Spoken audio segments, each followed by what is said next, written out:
the table, the edge, the ledge, and the spatial wedge. Oh, fun. And then I realized I could have said hedge, but I couldn't think what to do with hedge. Or is that the ledge? Or dredge? Okay, but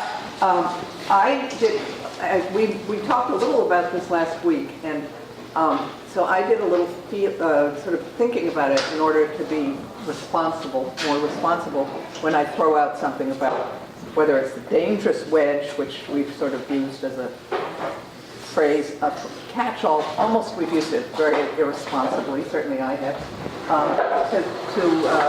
to speak to that unsolved area in a painting, sometimes especially in still life. And sometimes it's identifiable as a wedge, a triangular shape. And very, very often it's in still life. And we had, last week we had the windows and the rectilinear framing. And depending on your view on one of those, if you were to paint one, it presented certain wedge, triangular shape issues. Here's a wonderful Bonnard, which is just like what we did last week, but it's using the window or door, but this is totally frontal. So you are flush with that. It does not necessarily. It does present some little triangular things. I mean, you could look for them in other ways, but it solves itself right there because it's frontal. Let's sort of go. It's not chronological, but sometimes slightly is. Chardin here, which you might not see very well because it is so dark. A wonderful, wonderful painting. And you can tell where Segouris jumps off very much from Chardin. Yeah, see, but here again, frontal. One of the glasses, just like we have in today's, and then some wonderfully modest mushrooms. They may be mushrooms, just like today, and you can't probably see everything. But again, it's frontal. The ledge edge is a dominant feature right there, and again, simply solved frontally. Here, Morandi is more or less similar. It's a slight angle, and he does this little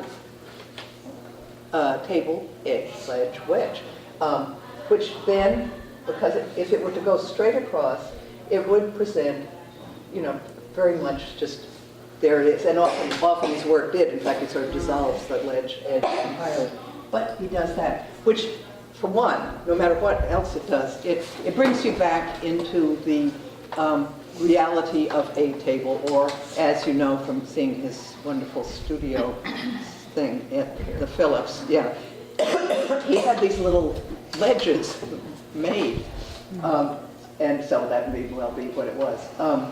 So there it is, but that kicks you back into a sort of, there is a table or a shelf or something there.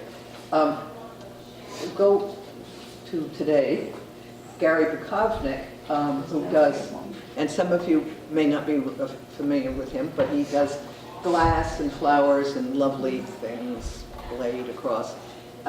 He disbands with the ledge, wedge, edge. That issue isn't even. Is there a site on the right?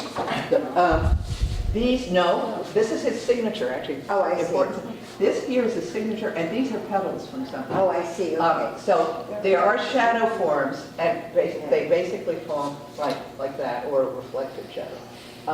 But the edge itself, gone.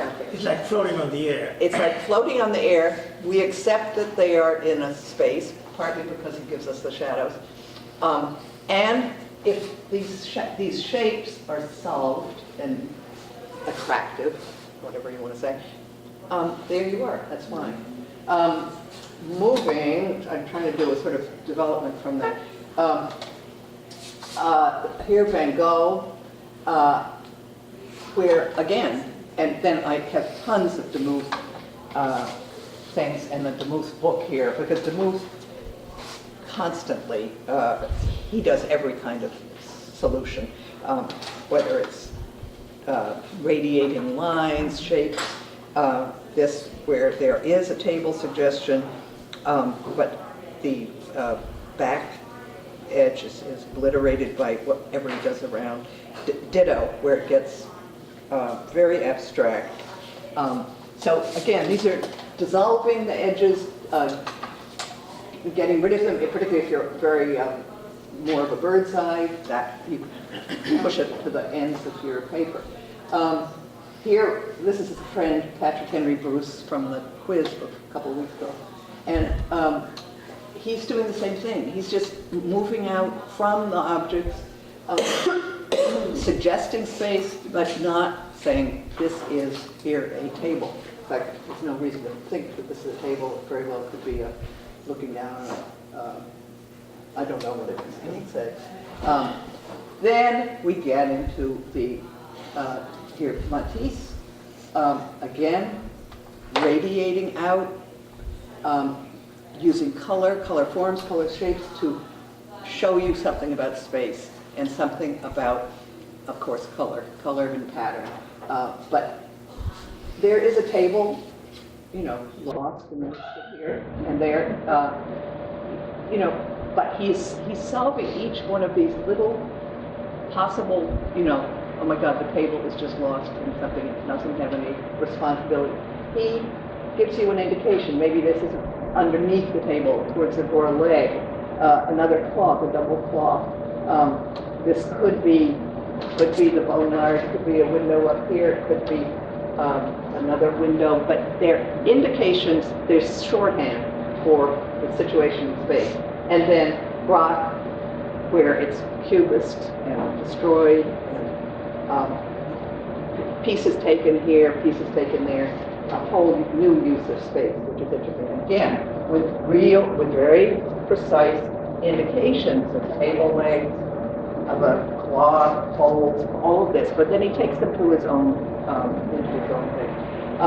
This is a old painting of mine that was a little similar to this, where I just pushed all of these things out. It was a very big painting, actually, too. And I have a little dangerous wedge. So I just wanted to say, the dangerous wedge has appeared, and there are no absolutes about this. The more I thought about so many things, I was reading a lot of stuff about Cezanne, and I thought, yes, I totally agree. And then I thought, somebody could totally disagree. This is a guy, his name's Guy Davenport, and he wrote a book all about table still lives, and very, very intellectual. And I'm not going to quote him, but this is his own little thing, which is basically, here we are, and that's what he's showing about shattering space. So there we are. About the Fig Newtons. The Fig Newtons, yes. Who gave me that little? This is a Cezanne, as it were, up-to-date Cezanne with the Fig Newtons. And it just was right off of, as is, and I have some more Cezannes over there. He, whoever this is, just gets rid of the space again. So, he finds the edges of things and follows it and then puts something up. So there's a connection to here, there's a connection here, very much a connection to that too. So those are little wedge, ledge, edge overviews. Let's see, I think that's about it. In your still lifes today, you will see there are a lot of whites. Everything's not quite white. I was going to make it really almost no color, just for a challenge. But try to seek back to that no color a little bit. Try to say, where's that white plate against the white of the cloth where it hits it, or the napkin folded, or the envelopes and mail. And so this is a little bit of a narrative still life also, but look for the whites, see how they can lead you